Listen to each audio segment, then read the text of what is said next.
Hi guys, welcome to my channel where I talk about you, your money, your business, and pretty much everything in between. I'm not alone in this video, like you can see. I have with me a pretty damn self. Please, ladies and gentlemen, make welcome Aramide way. Okay, so in case you're wondering what Aramide is, I'm gonna just summarize it in one word: badass recruiter. Full stop. Oh, sorry, I need to one sentence. Badass recruiter. Full stop. Go and Google it. You know what badass recruiters are and what they can do. So it's a privilege to have you, Aramide. Thank you so much. Thanks for agreeing to do this with me. So we want to talk very quickly and address issues around starting out a career. And we know there are a lot of things around starting out a career, challenges and whatnot. So we just want to talk today to young professionals who are looking to find their footing in whatever career path they have chosen to take, or who don't even know what career path to take. Don't worry, Aramide is here to solve all your problems. Okay, so as a way of starting, Aramide, can you please tell us how you started your career and what informed your career decision? Okay, I have a background in computer science. Okay. I was just one of those people who was very confused on what career path to follow. So after secondary school, I just thought, I was just dilly-dallying, and a lot of people were just like, oh, go and study computer science. People would think they know what you're supposed to do. IT is the future. Tech. Just go and study computer science. I did too. I took it. And I got into school, and then when I got to my 200 level, when the real courses, computer science courses started, it dawned on me that you have entered one job. You have entered one job. So at that point I knew there was a problem. And I had to seek counsel. Because then now I had more people around me, and they were like, you started this, just finish it. Don't be in a hurry to stop. You might actually like it long term, or even if you don't like it, finish it. Then now sit down, think through what you would like. Then then now focus on that new thing, but just finish this. And then yes, I finished it by God's grace. You didn't come out cool. I finished well. Yeah, right. So after that, so my first major goal. So I think I had sensed some signs, and I think I like the people relation part, but I wasn't really sure what it was. Then my first major role had to do with HR as well. Okay. And when they added that responsibility to my role, so I was hired as a project manager, but I also had to do HR, and that's when I knew that yes, this is it. You found your calling. I found my calling. I loved it so much that at the point I was just focusing on HR, like I would put more effort in the HR part and the project management part. So yes, when I decided that this is what I really wanted to do, I went back to school to get another degree. Yes, in HR. Okay, when people say another degree, sometimes people think it's like you went to school to do 4 years course again in HR. I know people who did that though, but I did not. I just did my master's. Another 4 years, I was about to do that. In this age and time where you have professional certifications, you have masters, you have MBA. Yes, I hear you too. But the certification parts, well, maybe like the CIPM, if you're going through the student route, that's when you will really enjoy it, because they will break it down bit by bit. But if you're talking about certification that you're just going to read online and you just go to the exam like 3 months, I don't think it would really give you that the real knowledge, like when they break it down. My view, you might think someone else might think it's different. But I felt I needed to also go to school for about 2 years to really learn it, to break down all parts of HR, so I understand this fully, and I'm able to pick the part of HR that I want to focus in. So yes, 4 years, very okay, but if you have that time, but 2 years was good. I like that caveat. If you have that time, 2 years was good for me, and yes, that worked for me. Okay, nice. So I want to pick the part where you said that you had to work to be sure that HR is what you wanted to do. Yes. So it wasn't about people saying HR because really HR is becoming a slang. No offense to HR people. Well, I'm a HR person, so we're not offended. Yeah, we're nice like that. But what I'm trying to say is that everybody wants to jump into HR. So it seems like we're going to be talking a lot about HR here because, sorry, it is what we know that we'll talk about. It's our field. Okay, so it seems like everybody wants to do HR. You know, it's interesting. So I'm not wondering. So if all of us become HR, what are we going to be managing around today?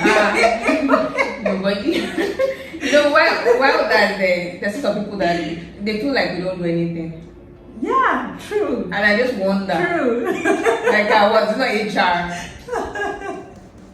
That's not true. So That's if I not enjoy true. a company, it is because of HR. If you're staying in the company, it is because of HR. But if you're leaving the company, it's not because of HR. HR. Find the person that did it to you. Okay, so the next question I have is, you could detect that you wanted to do HR. Yeah. Thankfully, you had opportunity to work. Yes. And it helped you to strengthen your results to want to do HR. So for somebody out there who is even confused, so because you know you wanted to do HR, you were looking out for opportunities in HR that could help you ascertain if it was what you wanted to do or not. So for some other persons, they're not even sure what they want to do. They're like at that crossroad where they're like, Lord lead me, what career paths should I take? So how would you advise people like that? How do you help them to discover what career path is best for them? Okay, so different ways. Okay. I'll start with attend different career programs. Please be active online, be active on LinkedIn most especially. Yeah. I think Facebook, even though this generation they don't really use Facebook, but you know, a lot of messages are still passed through Facebook. Career programs, there's a lot of free ones. I'll tell you there's a career, how to start your career in this, please join, register and join. If you need to pay some certain money, please pay. Those things are very important. Some churches, good for them, part of their CSR, they always organize this career programs. Please attend. It doesn't have to be in your church. If another church is, planning these programs, please attend. You're not attending the career. Don't say because it's not my church. Please attend. Anywhere you hear there's a career summit, there's a career this, please attend. Those things help. I know I can say for free. I know Daystar. Daystar used to do that a lot before COVID. I don't know if they've moved online now. It's for like a week. And I know I attended one of those programs and it was really, it was an opportunity to even meet some of these top people. Face to face. You will have conversations with them. That's how I got my first role. My first role in core HR, not the one I intended, not the one I got actually before I went back to school. So after school, my first role. That's how I got my first role. Because one of the people that gets in that program. Go for program and get your second role. Exactly. So that's there. Then Elevation Church does. So apparently they just did one recently. Oh, okay. Yeah, but it was online too. So look out for those kind of opportunities. Please. Another thing is look for mentors. So this is, if you go for this program, you can meet these people, ask them if they would like to mentor you, or if they don't have it, because I know these people don't have the time. You can be very lucky to find one person, but if you don't find them, they just follow them. Their social media, most of them always post things. LinkedIn, there's always someone posting something. So follow these people. If they have YouTube channels like she does, this type of YouTube channel now, follow, listen. You get you get more clarity when people share their experiences. Another way is so I will still say it boils down to you, because you also need to find out what you really like doing. So even if you're going for all these programs and you don't even know what you like, you're just dilly-dallying really. So you also need to sit down and talk to yourself. what is it? Just list all the things. It can be 9, 10, it can be 4, it can be 1. But you know, just think through it. You know, what is it that I would do? And even if I will do excellently well or do very well, that even if I don't get paid for this, I would still enjoy doing this. Yeah. They wake me in the morning and say, "Oh, Mr. X, go and do this," without stress. You can do this thing comfortably. You know, please note these things down. Ask your friends, your circle, your friends, your circle of friends, family members, when they need a particular thing. When you need someone to fix a particular thing, who's the first person that pops up? So for instance, now I have issues with my phone, and obviously it's you that I think about, because I know you're very good at fixing things. You know, ask them what is it that when you need help and my name pops up, let them also give you some insight as well. Write these things down. Then I'm sure you would see some things coming up a lot more, and then try and reduce it to about 3 of them. Once you have 3, now start to think, read through them, get mentors in this area. Somehow you would narrow it down to what exactly you really like. There are also questionnaires online. I will share one. Magdalene would also put one of the links there. Description. There's some questions that they will ask you. Please answer those questions as truthfully as possible. You would get it would, at the end of the day, to show you a report of the first 1 or 2 or 3 things that you should be focusing on, or you have strengths in. Yeah. So there are just various ways. Okay, so Aramide, one of the things you said, ask your friends when you hear your name, what comes to their head first. So Aramide, when you hear Magdalene, what comes to your head? I know if I need someone to get things done quickly, so I'm not narrowing down to a job, but I need someone to plan this, to help me organize this sharply. So instead of planning and organizing, I'm thinking of Magdalene first. So that's a skill though. Yeah, but this way you're able to say, okay, planning and she can now come and ask me, I'm planning organizing what? Is it party? Is it gift items? So that way you keep asking questions until you narrow it down. But you see the way I was able to think of it immediately, I'm planning organizing. And Magdalene is, she's the number 1 person that will come to my mind to assist, and I know that the job will go on smoothly. Okay, so I want to point something from what she said now. It's one thing that she was able to figure out, planning and organizing. But then she asked a question, planning and organizing what? So by the time you begin to ask those deep questions, it helps you to get proper clarity, really. So you should have that conversation with a friend who will be sincere, not a friend that will tell you, when I think about you, I think of greatness. What kind of greatness? Okay. Sadly, you will get that kind of answer. Yes. Sadly. Yes. I have a friend who, when I say something to her and maybe I expect a feedback from her sometimes, and she wants to give it to me, where I know this is not what you want to hear, but I'm sorry, I can't help it. This is what it is. So you need to get some kind of sincere friends, okay? They will help put you through. So we've talked about people who are confused and looking for how to decide what career path to take. Can we talk about people who already know what career path to take, but they're not even finding footing? So I, for one, I knew I wanted to do HR from the start. In fact, from my after I was done my university, for my final year, I knew I was going into HR. So much so that as soon as I was done, I started taking an examination in HR. Now, but did I get HR jobs immediately? No. In fact, I first stayed at home for 6 months after NYSC. And then my first job was certainly not HR. Don't ask me what it was. It was not HR. But in my head, I'm like, it is, I don't know, no. No offense to directors, no. No offense, but that's like, most people, that's where they start from. Yeah, I kind of don't like sales. I feel like I don't know. I don't like that pressure. I'm not wired for stress. So, I didn't get my job immediately. I kept pushing. From the funds that I got, I was applying for volunteering opportunities for internship. So I don't know if you mentioned that another way they can get their footing is by volunteering. Yes. Okay, like okay, I think you mentioned the first time that they should volunteer so that they can ascertain if what they are thinking they want to do is what they really should be doing. Because when you volunteer, you have an idea what the career really is, and then it's not what you see outside that you know deeper. So I was sending CVs to companies and telling them I wanted to work for them free of charge, and I kept getting responses like, "Oh, sorry, we don't have vacancy at the moment." At a point, I was really upset because in my head I was like, "Wait, is it the chair and the table that you guys don't have?" I was sitting on the floor. Is it the chair and the table that you guys don't have? I just want this experience, but hey, this is what it is. They turned me down. It was quite painful, but I did not stop. I won't lie. Let me not lie.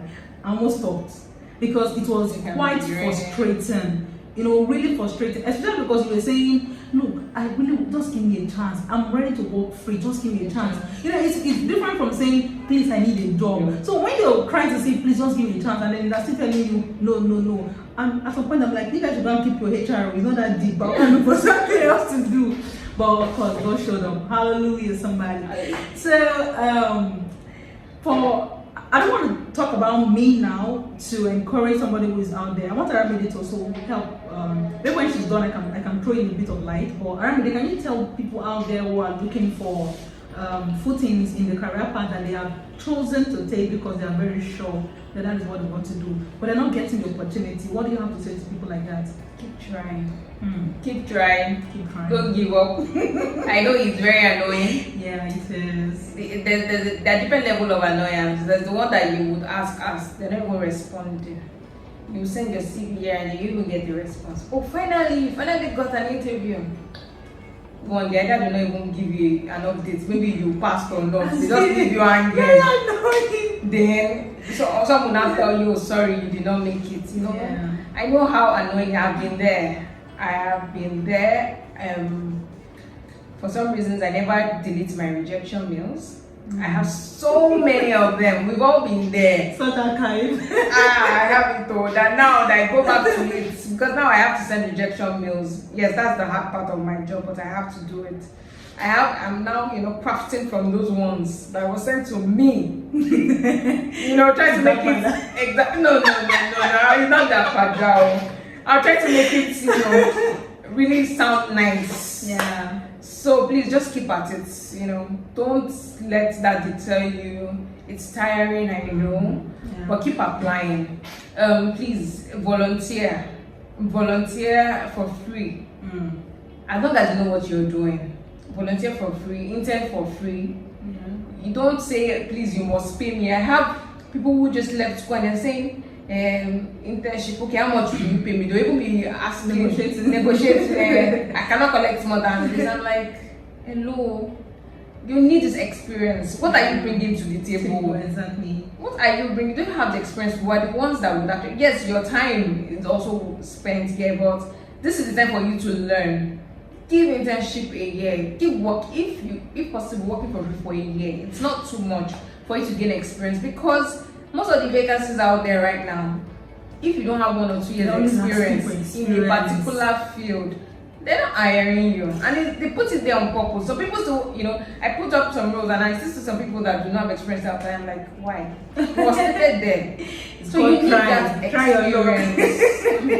You might be lucky or you will get paid. Some companies still do pay people. You might be very lucky, but if you are going to get it for free. I have a friend who was like head of customer service, but because she was HR, she's determined. She left her head of customer service role to go and intern for free for a year in another company because she wanted HR.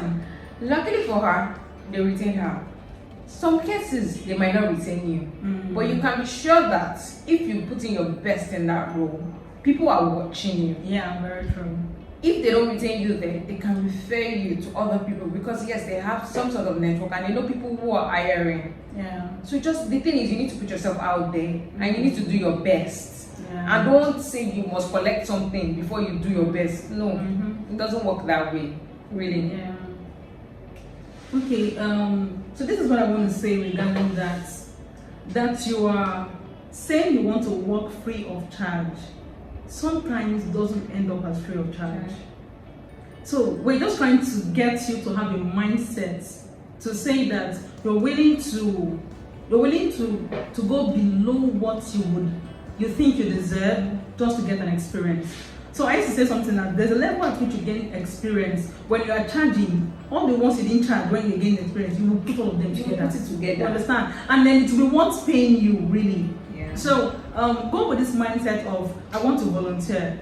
They might pay you, they might not pay you. And then if they're not going to pay you, have a plan B that can sustain you. I mean, have a plan that can sustain you depending when you're going to get experience. But trust me, it is worth a sacrifice, okay? I want you to say something in respect to sending mails, rejection mails. So this is intentional because I don't want people to see rejection mails as a death sentence. Like you get a rejection mail and you're gone because it's like I'm not good enough or whatever. They don't understand that this is really difficult for recruiters to send. Yeah. But I want you to, I'm putting you in the hot seat right now. I want you to express how it is for you when you send these mails to people. Okay. So there are different kinds of people who send rejection mails too. Yeah. So yes, because I'm always involved in the interviews. Yeah. There's some people that obviously it was a no-no. So I group those ones in a particular, mail. Yeah. It was a no-no. So once I send it, I always find people who even respond to that rejection mail saying, "Well, thank you for your time. Can you, probably share a bit of feedback on what I should improve on?" Nice. I've actually And done I that actually before, like so, that. yeah. Yes. And for that reason, I'll pick up my phone and call you and tell you this is where and where you should work on, so that your next interview is better, and they'll be successful. And there's some people that I know that they were actually good, Yeah. but by some luck or Standards. no, it might not even be standard. It might just be that this person just has is very good in a particular skill that is required. You're also good. So for instance, now I'm recruiting for a role. You both have good experience. You were good. Both of you were good. But let's say one person now has maybe SAP experience, and I know that SAP experience is key for this role. Yeah. And this person has worked on SAP before. Yeah. That person just gets it. So it's not that that person is better than you, but that person was lucky to have gotten SAP experience. I would say that now you don't have to train anybody.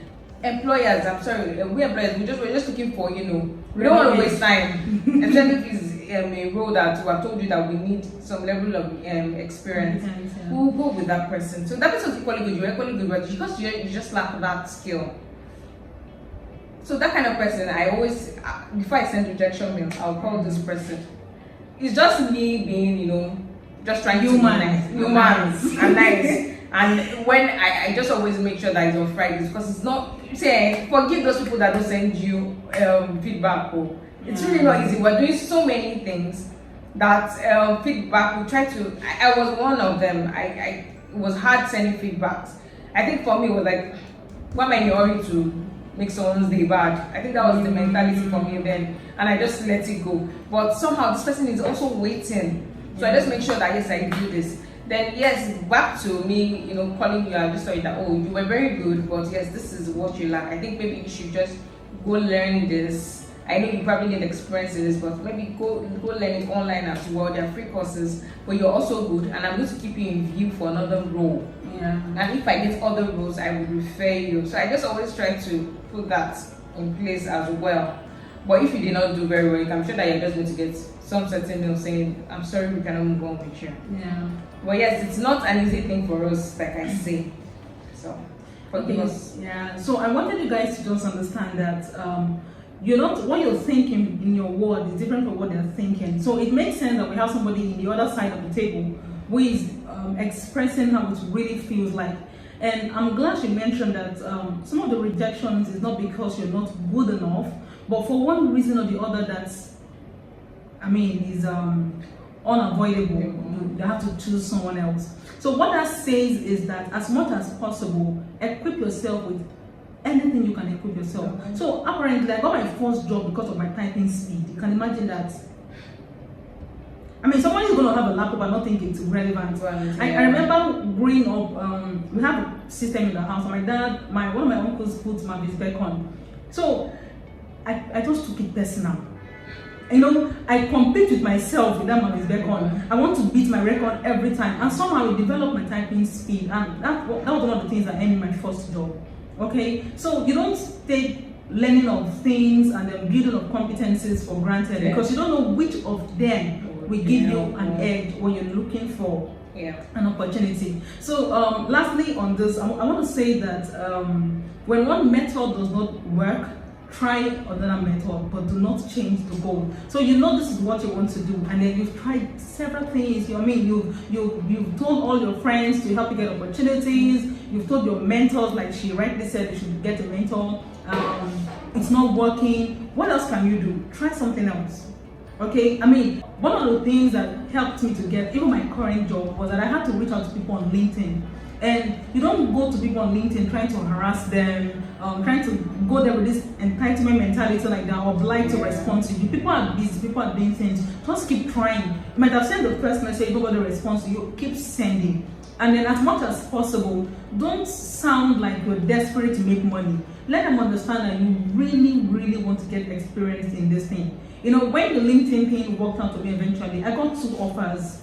Yeah, one the current job, one the current job I'm in, and then the other was an oil company. But somehow the Holy Spirit led me to my current job, and I'm glad I made that decision. I'm enjoying it today. Okay, so just keep trying. Don't give up. It can be tough. It can be draining. I understand. You can start losing confidence in yourself. Really, at some point you feel like, am I really good? It's allowed. Yes, it's allowed. Okay. But please snap out of it. Always snap out of it. Yes. I mean, you are your number one motivator. No one is going to motivate you as much as you motivate yourself. And let your end goal be at the forefront of your mind. Like, you know that this is what I want to achieve at the end of the day. So just keep trying until you achieve it. Okay, guys. Aramide, thank you so much for doing this with us. If you have any career issues you want us to address and make videos on, please feel free to say it in the comment section. We're going to be having more sessions like this and help people in terms of career and properly guide you as much as we can. Okay, so if you find this video helpful, please do not forget to like, share, and comment, and also don't forget to subscribe to this channel. You might have one of those people out there who you think need this video. Please share this video with them. It might help them. It might encourage somebody. So guys, that is it for today. Thank you so much for watching, and do enjoy. Bye bye.